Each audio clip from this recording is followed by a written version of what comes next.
Okay, the floor is open.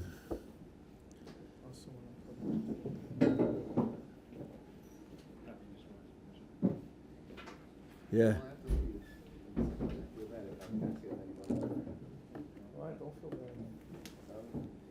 You have a question?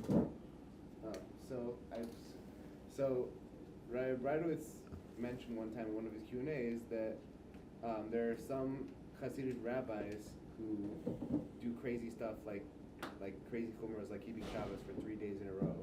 And he said that I could see that some of those rabbis might be able to have a private relationship with God, so to speak, but their followers don't have any heter to do that kind of thing. So I was wondering, what kind of,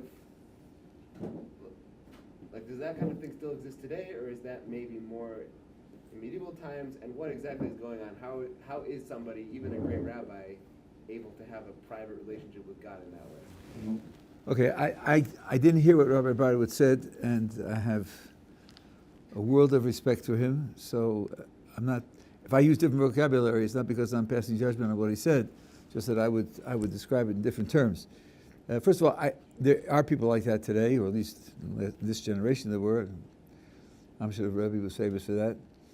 I don't know the details of what the calculation was, but I want to acquaint you with something that's a part of Jewish law, and that's called Horosh Shah. Horosh Shah means that the Bezdin, the court, does something against Torah law, objectively against, no question about it, no hidden shita somewhere that says it. No, it's just breaking the law for a greater sanctification of God's name. That is a principle of Jewish law, to break the law so as to have a greater sanctification of God's name. So, for example, the Talmud gives two examples. One was that a man rode a horse on Shabbos, and the Bezdin killed him. Riding a horse on Shabbos is a rabbinic infraction, and there's no such law that you kill people for breaking rabbinic laws. But because it was an infraction against Shabbos, and apparently at that time and place, Shabbos was something which needed to be strengthened, so they killed him. Another man had relations with his wife in public, and they subjected him to lashes. The crime of doing something lewd in public is not subject to punishment by lashes. But they punished him that way because they felt it was something which was going to disturb public morality. So, according to some, Elijah, a prophet, who offered sacrifices on Mount Carmel at a time when the temple was standing in Jerusalem, and it's forbidden to offer sacrifice anyplace else in the world other than the temple, and he did so on his authority as a prophet, not that God told him to do it. He did it on his authority as a prophet to issue a Horosh Shah, which means a temporary injunction to break the law. So there is such a thing as temporary injunctions to break the law. The only limitation on it, number one, as I just said twice, it's temporary. You're not making it continuous law.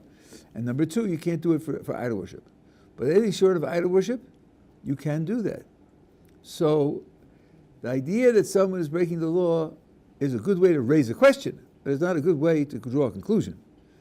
You have to know exactly what he was taking into account, what his thoughts were, and so forth and so on. In this case, I really have no idea. But I'm just pointing out that a great deal of caution has to be exercised in drawing conclusions when you see somebody just breaking the law. I know the story goes that someone went to Shlomo Zalman Auerbach, and asked him about it, and he said, "Okay, you're telling me something that he's doing wrong. What else is he doing wrong?"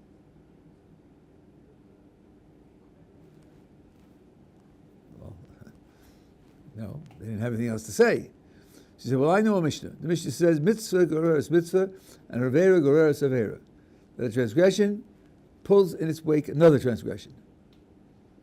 So, if there isn't another one, then maybe this one isn't." I mean, that's what he didn't say that, but that was the intelligent hearer understood that if you only got one, you should think 6 times whether maybe it's a transgression, because the transgressions beget other transgressions. If it doesn't have a chain effect, then so that's all I can say about it. I don't have any more to explain. Just urging caution.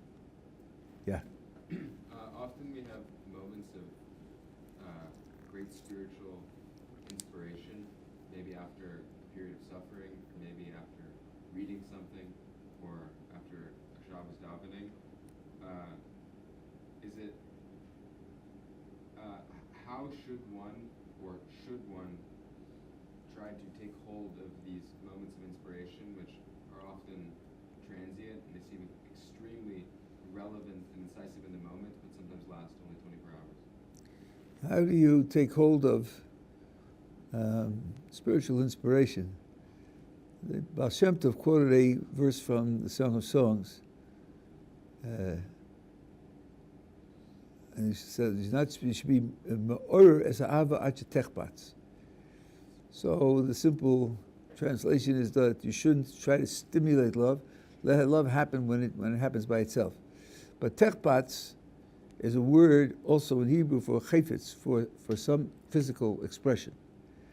And one way to take hold of a spiritual inspiration and to give it continuity is to take upon yourself to do something specific because of it. So let's say it happened during Shemona Esrei. So when you come to that spot, that in Shemona Esrei, say it a little bit slower.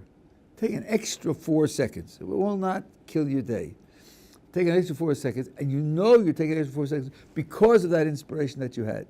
So in that way, you keep that inspiration alive. Put it into a chayfetz. Put it into something concrete, something specific that you do about it. That's one way. That's one way to do it. It's a good question. You should ask these questions of other people, because this is, how should I say, this is spiritual strategy. And different people have worked out different strategies, different branches of traditional Judaism, faithful Judaism, have worked out different strategies, and they're all useful. And you have to apply them, each person apply them in his own way. Yeah. In the Shemona Esrei, we say the phrase Gomel, chasodim, tovim, and we say the kone akol. Could you explain these two phrases, especially the word Gomel and then kone? Because I always see them translated very differently. I see Gomel as, I don't know, can you Well, explain? Gomel roughly means giving to someone something that's right for him. Something that's tailor-made for the person. That's good for him. It's right for him. That's what the word means across context? Yeah, it'll have specific applications, but roughly that's what it means. It has nothing to do with konei at all. No. Okay, Question, right? so Gomel, the tricky part in that phrase is, why do you have to add to the word chasodim tovim? Chassidim are roughly loving kindnesses, and then you say good ones. Not just loving kindness. Let's not be too vague here. We want good ones, good loving kindness, as opposed to not good ones, not good loving kindnesses. Right? So the standard explanation is that some things let's put it this way. Let's be careful. Everything in this world is at least letov. Everything in this world at least leads to tov, to good. It may not be good immediately, but it leads to tov. A lot of things in this world, you don't see that. Chasodim tovim are where you experience it and you see it right away for what it is. That is, something which is good or leads to good. You see that right away. And that means immediately you're happy about it. Other things, the loving kindness in them is hidden. That's not called chasodim tovim. They're chesed, but they're not chasodim tovim. That's what the extra addition of chodim. Okay.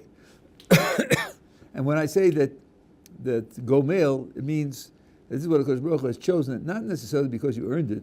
Indeed, the idea of chesed is something which pretty specifically you didn't earn. If you earned it, it wouldn't be chesed, it would be justice.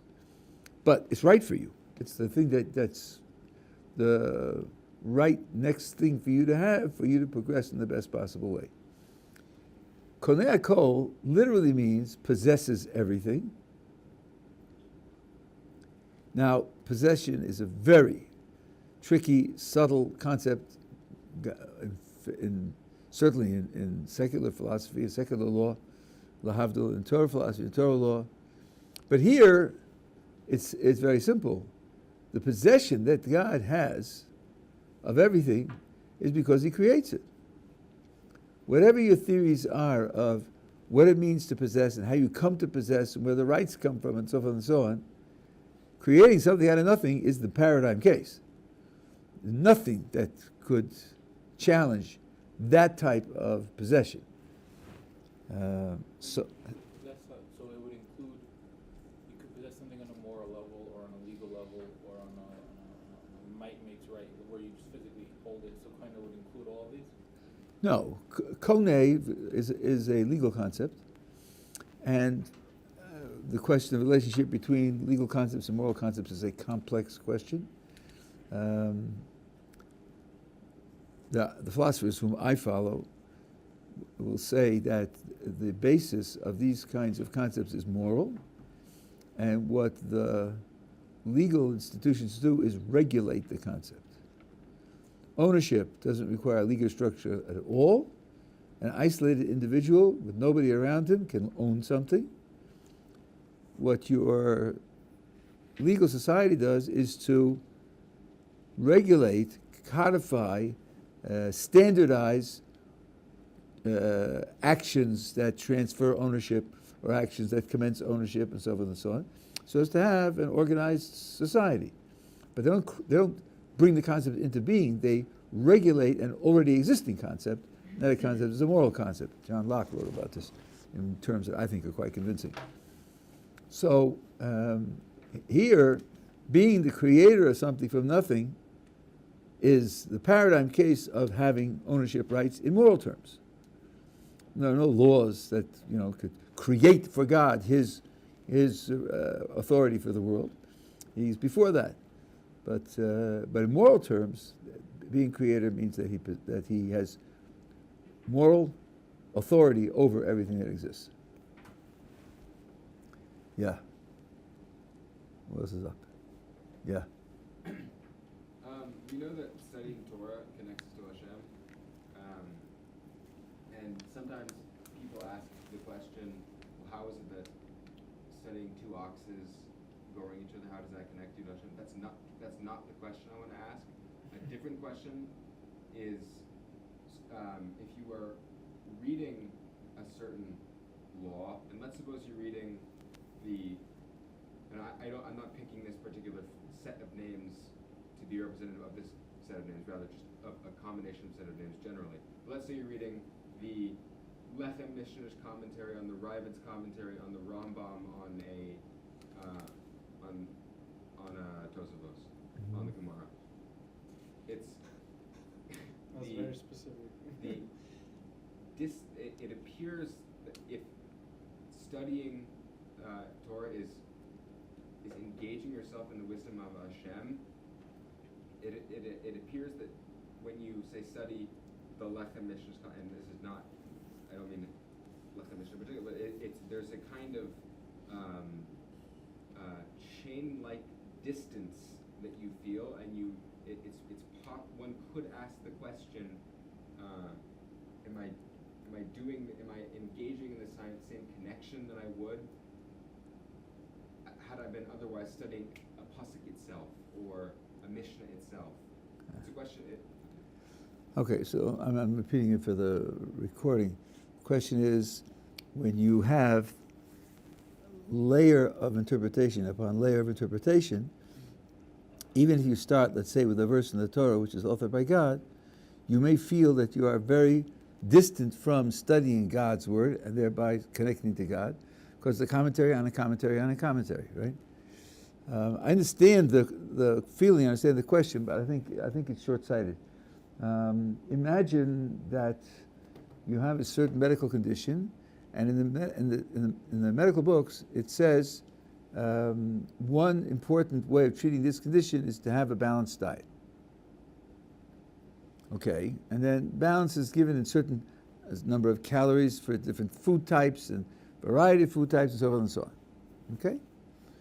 I go to the doctor and he says, well, you need a balanced diet. So I say, well, what should I eat? Well, that depends upon where you live, what foods are available, do they change in the seasons?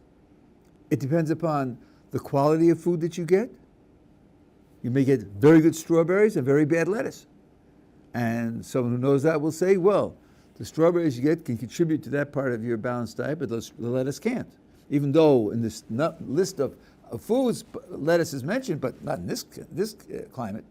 And then, what about the temperature of and what about your job? And do you eat in the daytime or in the nighttime? He says, medicine says a balanced diet. Now I'm talking about 2 a.m. or 3 a.m. That's a nitty-gritty, tiny detail. Only applies to me, doesn't apply to anybody else. And then this study and that study and so forth and so on. What happened to medicine? Excuse me, it's all your balanced diet for the sake of your health, for the sake of your dealing with your medical condition. You didn't change subjects as you went down. You didn't lose touch with the original insight, the original motivation as you went down.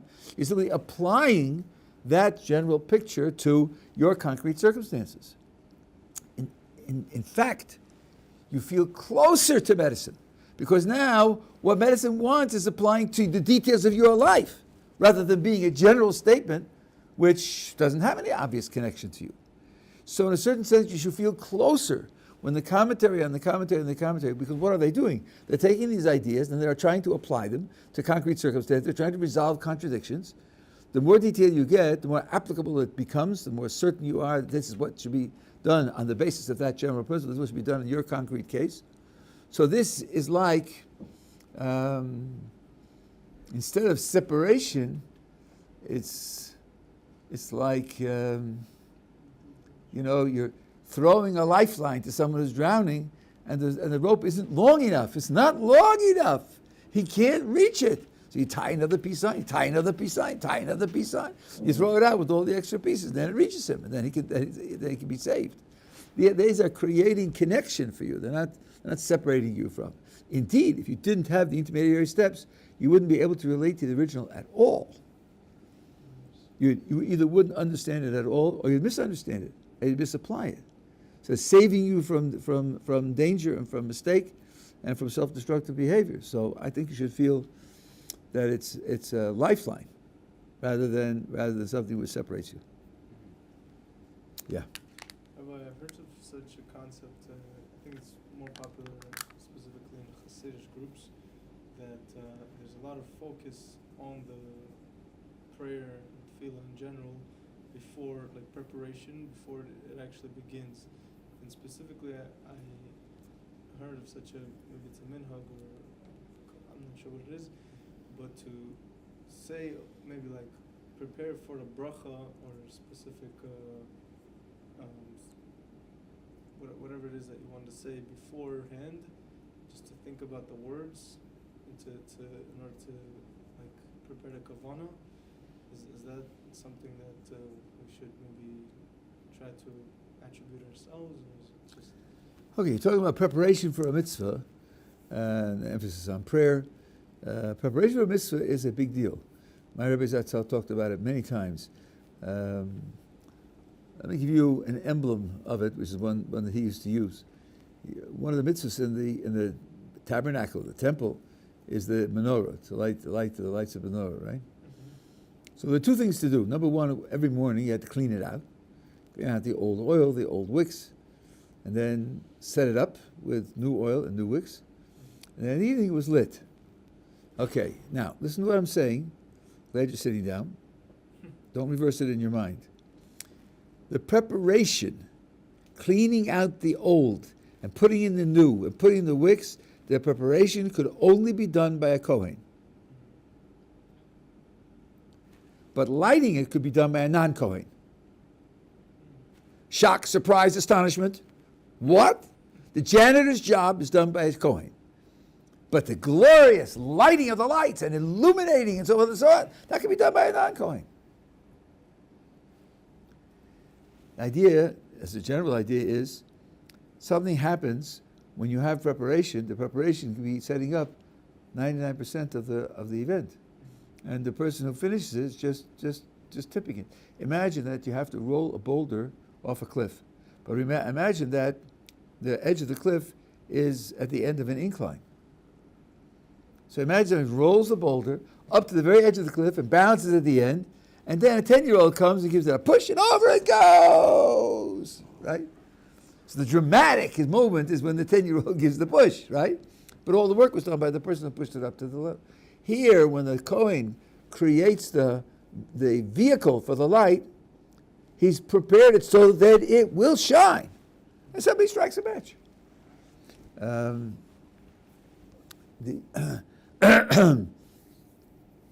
Trumas Hadeshin was cleaning off some of the old ashes from the previous day's sacrifices before you bring the new fire and the new sacrifice of the new day. Kohen had to be chosen to do that. The first way in which they chose the Kohen who do the Trumas Hadeshin was to have a race up the ramp to the altar, and the one who got there first got it.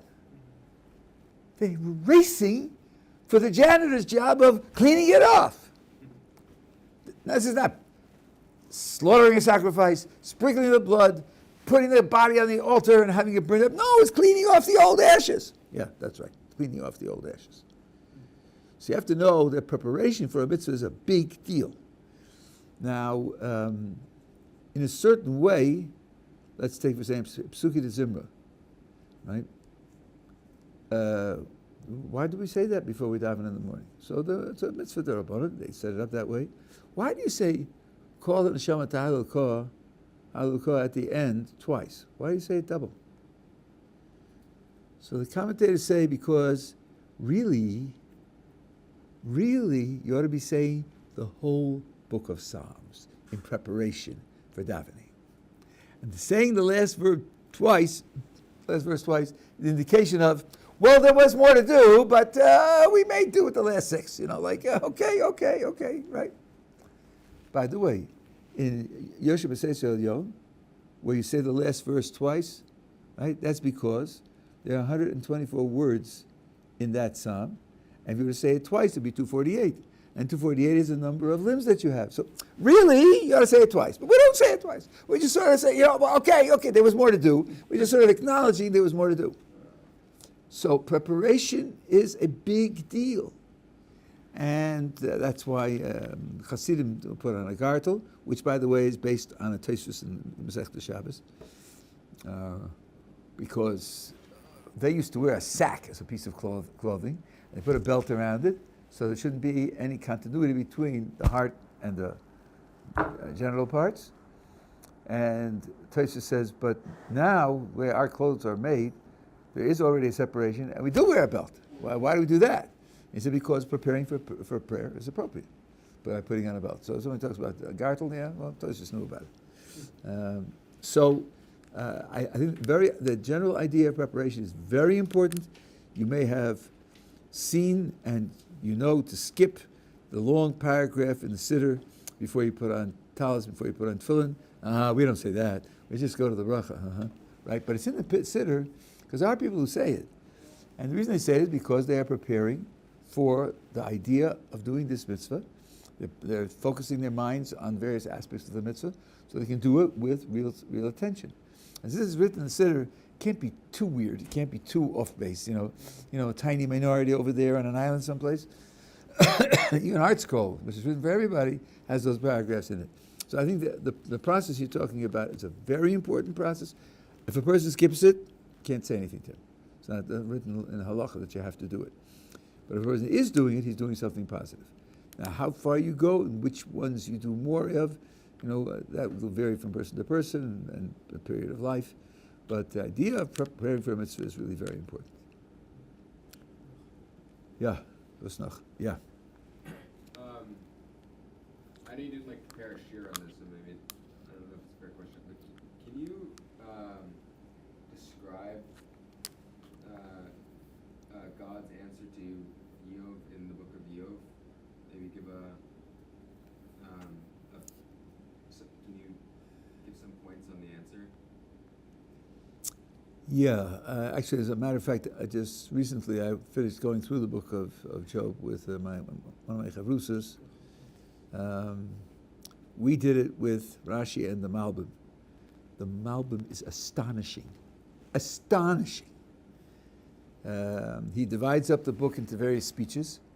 He gives a preface which summarizes each speech, before each speech, and then he goes through every verse and so forth and so on. And he has a summary of the entire book. And he has philosophical and Kabbalistic ideas throughout everything that he writes. Maimonides has 2 chapters on the book of Job in the guide, and in a certain way they're on the same page.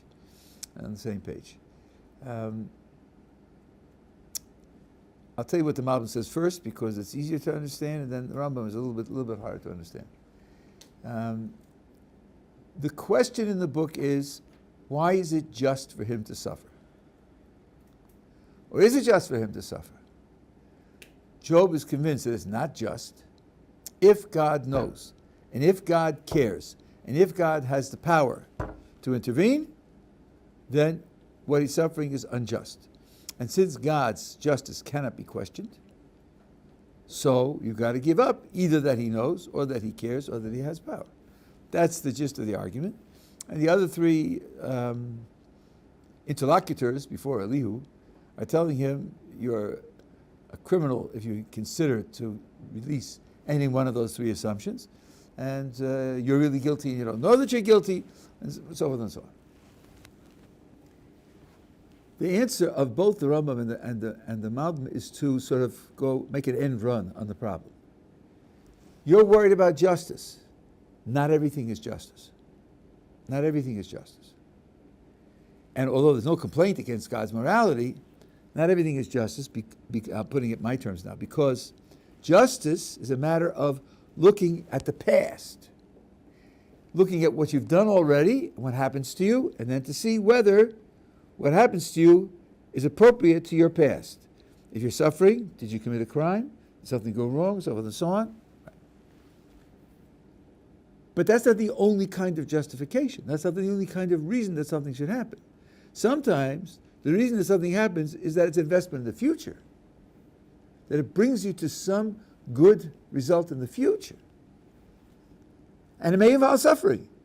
And the suffering is not punishment for failure in the past. On the contrary, the suffering that the person is undergoing is an investment in him because he's successful, because he's great. And then we say, you're fit to stand in this trial because of all your success in the past. This trial needs to be done. It will accomplish something great for you and for the world. And of course, it's stressful. It's a trial.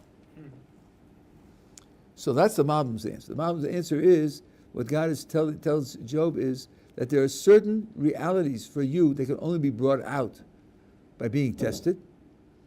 And this suffering was a test to bring out these qualities in you.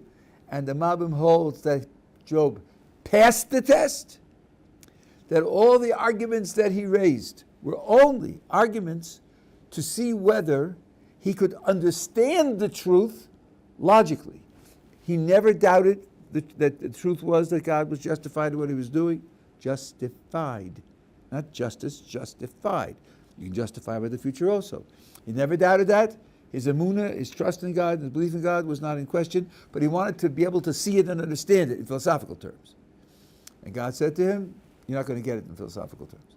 But the answer is really a matter of being a test, and that's like an end run on the idea of God's justice, because when it comes to tests, justice doesn't arise.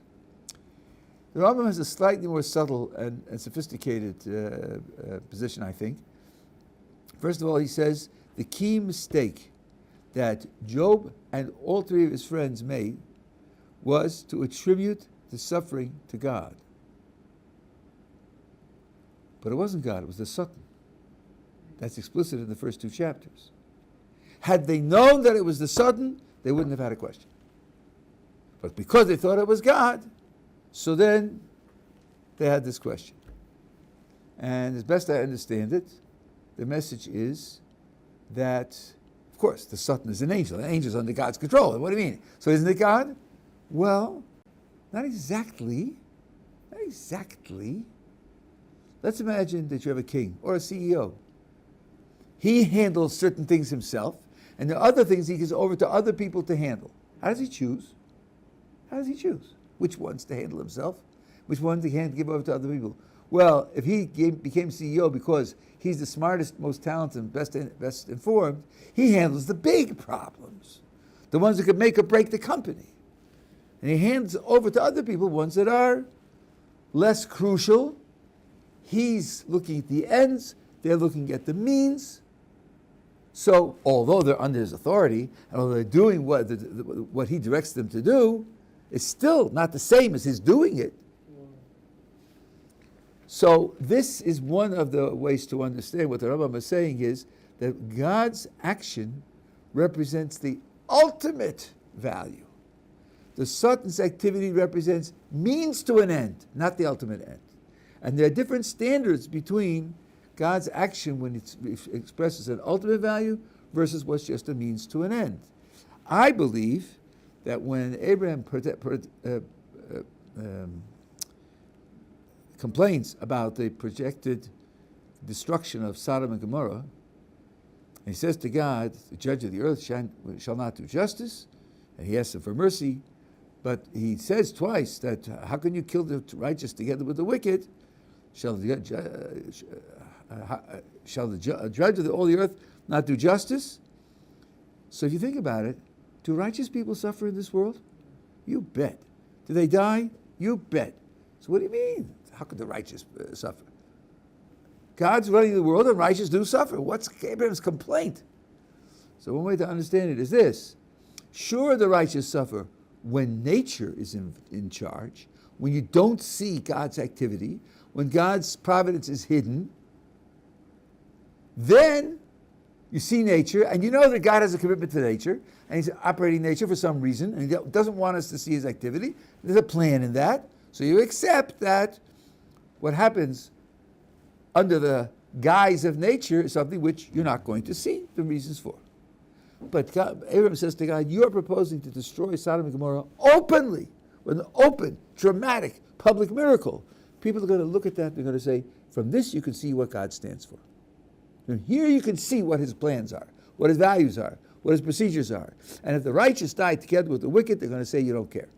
They're going to say you don't distinguish, and your way of running the world is not moral, is not fair. It's because it's open. So, and by the way, this is exactly what Moses asks God when he pleads after the sin of the golden calf and the sin of the spies. One of the arguments is, what will the nation say if they see that you kill us out? They're going to come to misunderstand your purposes for the world. And you are running the world to create a relationship with the world, and you're going to injure your own program. So Maimonides says, if they had understood that Job's suffering was not an expression of God's ultimate purpose for the world, it was an expression of the activity of the Satan, which may mean that it's only a means to something else, it's not itself an end, then they would have understood it in entirely different ways. Now, what is this other thing where the Malbim plugs in testing? The Rambam says something else, and he has a whole separate chapter on testing, which he references in his discussion of Job. So it's not the same in that respect. The Rambam says something really astonishing. He says Job suffered the loss of his property and the loss of his children, and then bodily suffering, bodily pain. And he says, based on a verse in the book of Jeremiah, this is the order in which people value things. They can take the loss of property easiest. They can take the loss of children, that's terrible, less easily. And the least is excruciating bodily pain. The message that Job was supposed to get was, if you are appropriately connected to God, they have no value. They're not bad. They're not bad.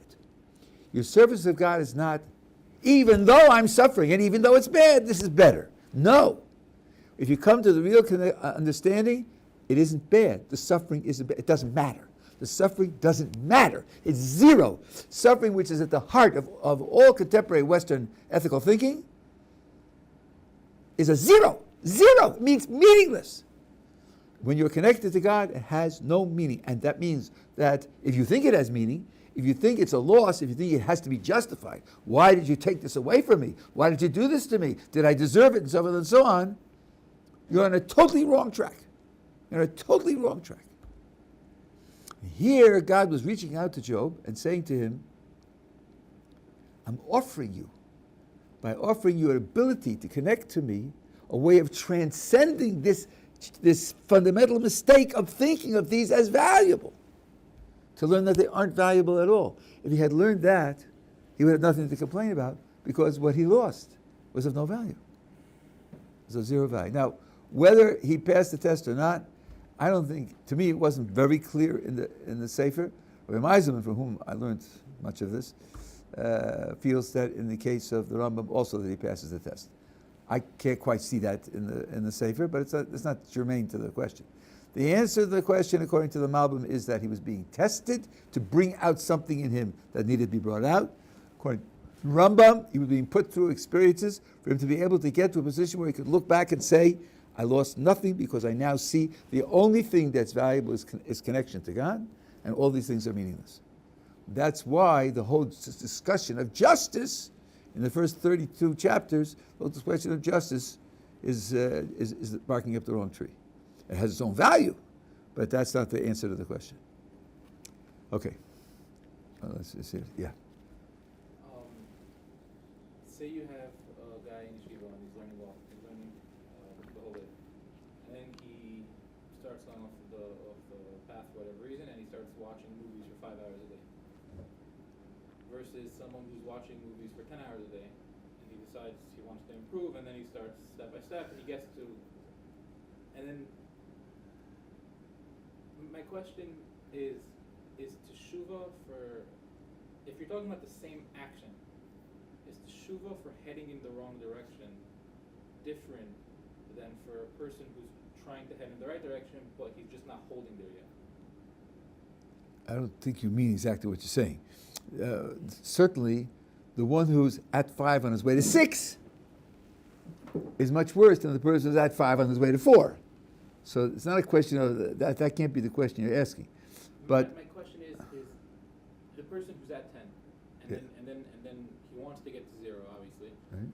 But he has to spend a couple months at 9, at 8, at 7. Right. So does he have to do Teshuva for the month that he spent at 7 and the month that he spent at 6? Okay, so I'll explain that to you. Right. Teshuva is a mitzvah, like every other mitzvah, and a person can be incapable of doing a mitzvah. And if he's incapable of doing a mitzvah, he has no penalty for failing to do the mitzvah. The Gaon of Vilna learned Torah 16 hours a day on a bad day. On a good day, it's 18 hours a day. Am I going to fry because I don't learn 16 hours a day? Am I a failure because I don't learn 16 hours a day? Not really. Not really. Because I'm not able to do it. So I'm just advertising another shir now. That doesn't mean I'm not obligated to learn all day. I'm obligated, but I'm penalized for failing to live up to the obligation because I can't live up to it. This is not Kant. Ought implies can. We don't believe that. But I'm not penalized for it. Now, a person can be in process, and he's slow and gradually covering more ground, and at each stage, he's doing all that he can do at that time. If so, then he has no penalty at all. He can even have no penalty for doing the wrong thing when he's doing the wrong thing straight out. I'll give you an example. The Rambam says this word for word. People don't pay enough attention to it, I would say. Rambam in Hilchos Deo says that people's character traits, many of them can be organized on a continuum. There's much too much too little, and then somewhere in the middle is the ideal character trait. So spending money. There are people who give away everything, can't hold on to a penny, and they are starving and so forth and so on. There are people who can't give away a penny, and they can't even spend it on themselves. They're both starving. And then there's spending money for the things that are necessary to spend. Now, the Rambam says, suppose you find yourself at one extreme, which is bad, and you want to correct it. Here's the therapy. Move from the one extreme to the other extreme. Well, what did I gain? This is bad and that's bad. Right? That's the first step in therapy. The first step in therapy is to go from this bad to that bad. And then, when you're at the other extreme, and the first extreme, its hold on you is broken, then you can gradually move to the center and hope to be able to stay at or near the center. Okay? So the first step in therapy is to go from bad to bad. Can't fault a person for that, even though he's doing something bad. But you can't fault him for that because that's how he's repairing himself. So this is an example, by the way, when the Rambam talks about having free will, this is what Meisman pointed out to me. He said, everyone has, he calls it reshus, which he means power, lehatos atzmo l'derech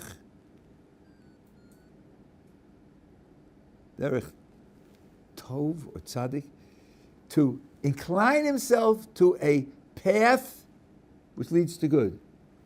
What a funny way to put it. Talk about free will. Just do it, man. Do it good. No, it's a process. It's a process. And he has the free will to incline himself to the path which gradually will bring him to. So it's a process. So if you're doing all that you can now, then you are for sure subject to no penalty whatsoever. Now, we preach doing things gradually, and as we're often asked, how do I know if I'm doing everything that I ought to do? Maybe I could do more. I think the right attitude here is, yes, that's true, maybe you could. And maybe therefore there will be some liability for the fact that you didn't do everything that you could. But it's still right to go slowly. Because the alternative to going slowly often is bite off the whole bite, and then you can't chew it, you spit it out, you end up with nothing. So you try to be responsible, you try to do everything that you can, but you pace yourself just as you would in athletics, just as you would in learning a new language. These are gigantic projects, and they can't be done overnight. So you do it gradually, and the bottom line answer to your question is, if you're doing everything that you can do, then there's no penalty whatsoever being in a situation that's partial. That last part that you said, what if, let's say, you're miscalculating and you really could be doing more? Yeah. But aren't you limited even in your ability to calculate? So if I'm doing my best to calculate, then I'm really... I think you're right. Even That's if they vary. right. That's right. You're limited in your ability to calculate, though you could get help. You could get advice, and the advice would be often much more realistic than what you would calculate on your own. And it's just like sports. I did sports, and we had coaches, and the coaches could tell you, you're doing too much, you're risking injury, slow down. Or he could tell you, you could do much more, you're just not pushing yourself. And they know better than you what your outcome will be. I had it several times where I was doing it one way or the other, and the coach told me, you're making a terrible mistake. And I followed the coach, and I did well. So anyway, that's the idea, yeah. I think you may have just answered this question in relation to that, but is your purpose your potential? Like, is your potential your purpose, or is your purpose somewhere sort of under your potential where you're at your high, like peak functional? You know what? Okay, maybe. I hinted at this a moment ago when I said we're not doing Kant. You see, Kant had a principle, ought implies can. To say that you ought to do something, it must be possible for you to do it. Mm-hmm. Otherwise, it's ridiculous to say that you ought to do it. But then is that your purpose? 1 second. That's what Kant said. But from our point of view, Kant is wrong. He's wrong. What you ought to do is be perfect. That's what you ought to do. Your obligation is to be perfect. You can't be perfect? True.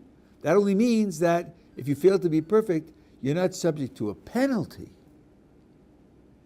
You won't be criticized, you won't be penalized, you won't be punished. But that doesn't determine what you ought to do. You really ought to do everything. Your obligation is to do everything perfectly. When you fail because you can't reach that, you're penalized for the failure, but that doesn't mean what you ought to do. You really ought to do everything. And the nafkamina is this, the difference will be this. Suppose I am incapable of doing a certain mitzvah. If you believe in Kant, since I can't do it, I have no obligation to do it. Ought implies can.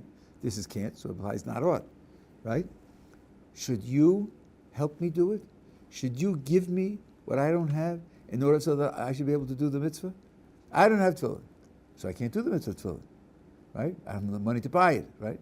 You have tefillin. Should you offer to lend me your tefillin so I can do the mitzvah tefillin? According to Kant, there's no reason to do that whatsoever, because I have no obligation to put them on. Since I can't do it, I have no obligation, right? According to our understanding, you do have a reason, because I really ought to put them on. Even though I can't, I ought to. So then you can make it possible. You can enable me to do what I ought to do.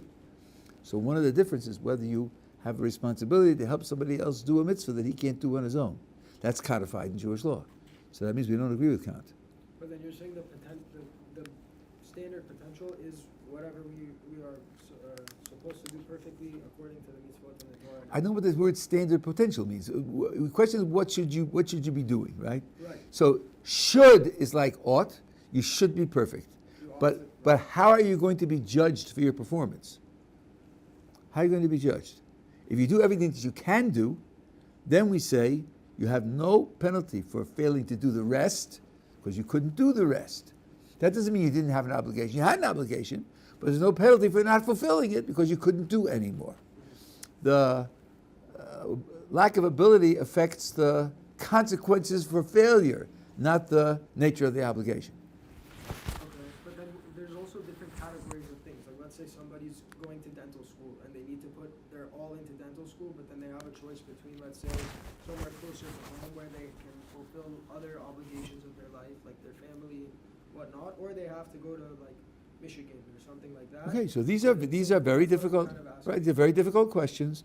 You're comparing matters which don't add up easily into more or less, 16 and 24. You need what's called judgment.